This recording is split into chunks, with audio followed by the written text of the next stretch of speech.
So I was gonna make audio about this, and maybe I still will a little bit later. But I just want to say this now in words like your experience and the way that someone else is interpreting your experience are two fucking different things.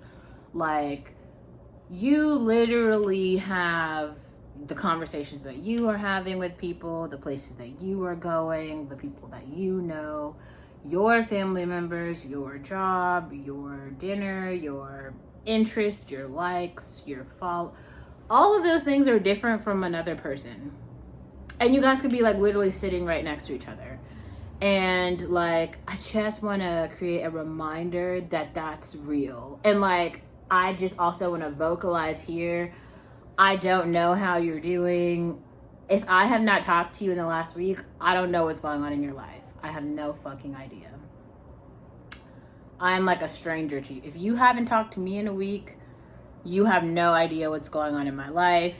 I mean, well, if you kept up with this channel, then maybe you did, but you'd have to watch like every single video to like know. I mean, I know there's like one or two of you who watch like every single video, but for the most part, it feels like most of you are out, you know, living your own lives that have nothing to do with me. And I'm proud because I'm an advocate for autonomy, but there are quite a lot of people who have no lives at all. And like, it does kind of seem like their whole ass hobby is just like keeping up with me.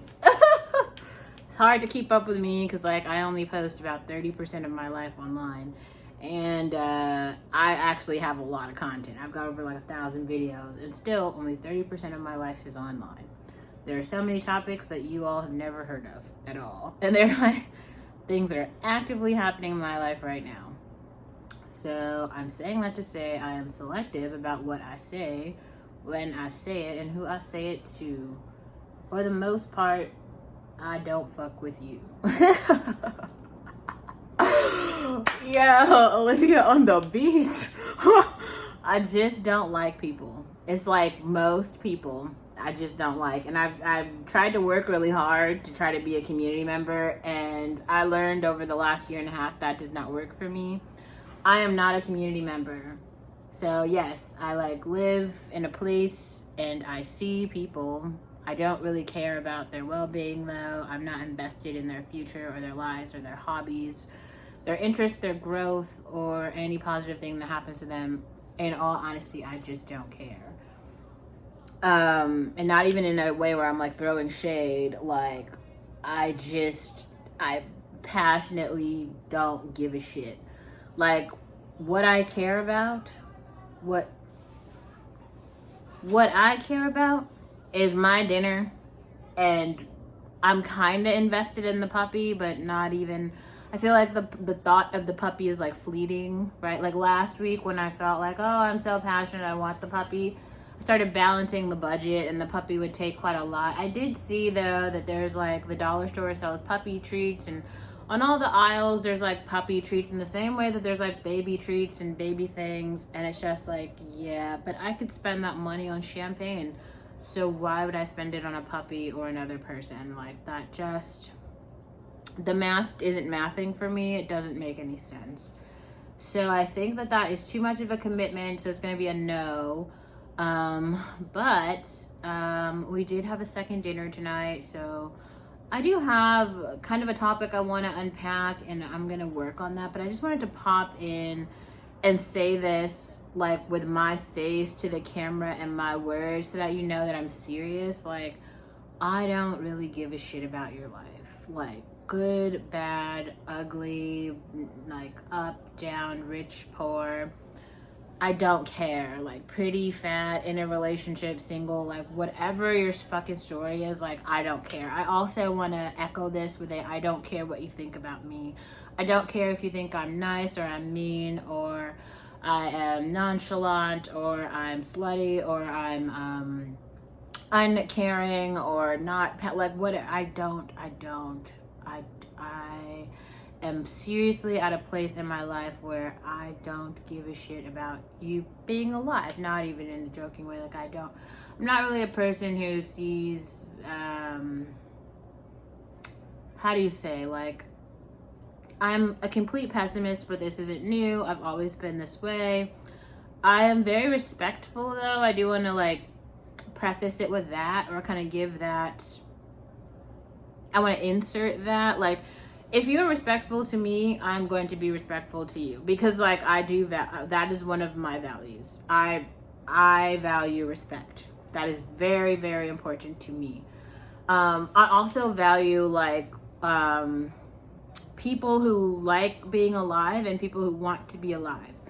If you are in that bucket, I value that ideal for you. Like, I can only hope so much I can only hope for you what you hope for yourself. So like, if you don't value yourself and you don't want to be alive, I don't hope that you are alive. I hope that you get what you want. I hope everyone gets what they want.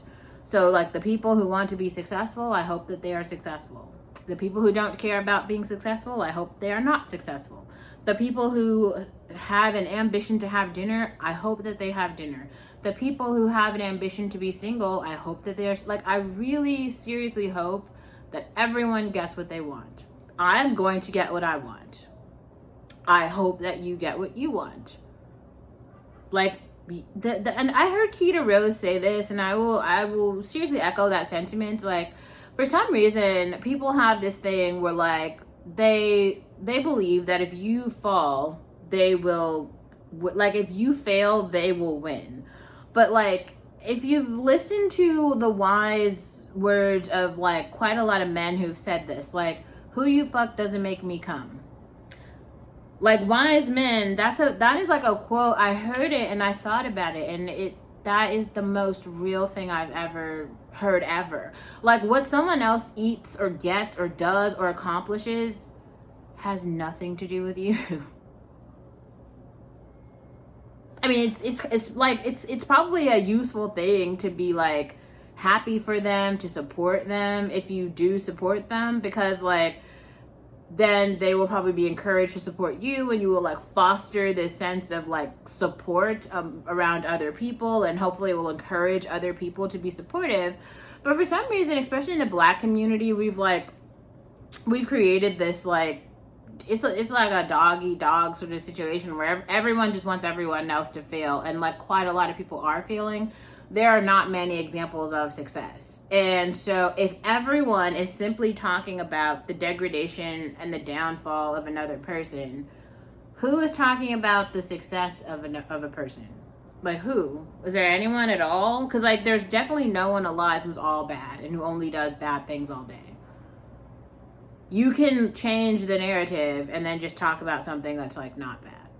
Like, you could just do that. You could just be like, I'm gonna do that, and then you could do that. Like, if I fail, you don't succeed. Like, you didn't. If I fail, that just has nothing to do with you. You could laugh and you could be like, ah, ha ha ha ha, Olivia failed, but you just look like a hater and like a person who just likes to watch people fail, which is like actually not a person that most people want to be around. Like, most people would want to be around people who are uplifting and who like are invested in their dreams. And I think a part of this comes with that mentality of like, there's only so much room at the table. There's only so many seats. So like, only you could occupy it or something. Every single person can get what they want. There's like enough resources for every person to get what they want. You do have to work for it. You probably have to have some skill. You have to try. You probably have to believe. But you can definitely get what you want. I've learned that. And I feel very sad sometimes, because growing up, so many people, it was almost like everyone told me that I couldn't have what I wanted.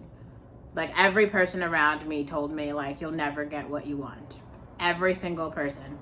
Every person I told I wanted to be a doctor, they said, you'll never be that, you can't do it. I said I wanted to be a ballet dancer, they said, you're too black, you're too fat, you'll never do it. I was like, oh, well, I'd like to model. Oh, you can't, you're not pretty enough, you can't do that. Oh, okay, I'd like to have a job. No, you can't do that. That's not, no. Okay, I'd like to just be alive. Like, no, actually, we're just gonna make your life like so awful that you don't want to live it. Well, you know, the message is loud and clear. Like, I personally have gotten the message. This is why I am just dedicating my life to like providing resources to people who have also experienced that, so that like we don't want to take that trauma into the next generation. Like sometimes life is not worth living. That is real. Like I said this yesterday, but I really mean it. Like I can only have like so many dinners. I can only have so many desserts. I can only meet so many new people. It starts to get to a point where you just realize like it's the society is the problem. It's not like one-off person. It's not one-off experience. It's not even these concepts of like racism or classism or elitism or meritocracy or resources or capitalism like that. And that's not the thing. It's that the society in which we live is awful and the people who are here are awful. And it's like a repeating loop that doesn't change. And, you know, you can really try really hard to be better. And you probably should because you are going to be alive. But I feel like it's actually a little bit easier to just kind of like retreat into yourself and to like really figure out what it is that makes you feel safe, what it is that makes you feel full, what it is that makes you feel alive, and just walk closer to that. And you also just have to be hyper aware of when something is not making you feel those things. If there's a time when you actually don't feel as alive, you don't feel as safe, you don't feel as comfortable, you have to have the wisdom to be able to move away from that. That's something I've had to learn over time, which is why, like, personally, I've had to move away from men, right? Like, they cause me personally harm. I don't think that they cause all women in society harm. I'm not advocating all women should be afraid of men. I don't think that. I think that for some women, society is very safe for you. I hope that you thrive and do well. If you identify with things that I talk about on this channel that I have experienced, the society is not safe for me. And so if you're like me, and there are definitely women alive and dead who have had experiences very similar to mine, the society is not safe for women like us, and that there has to be space for that. Because that is also I'm not a fictional character. This isn't a story. This is like my actual lived experience. I'm not making this up. I'm literally just coming here to you guys each night and using this as almost like an open journal, where I'm talking to you about like what really happened in my real day, in my real life, that I really experienced. And that is what happened. And you don't have to believe it or agree with it or like it or any of the things, but it is what really happened. It is what really happened.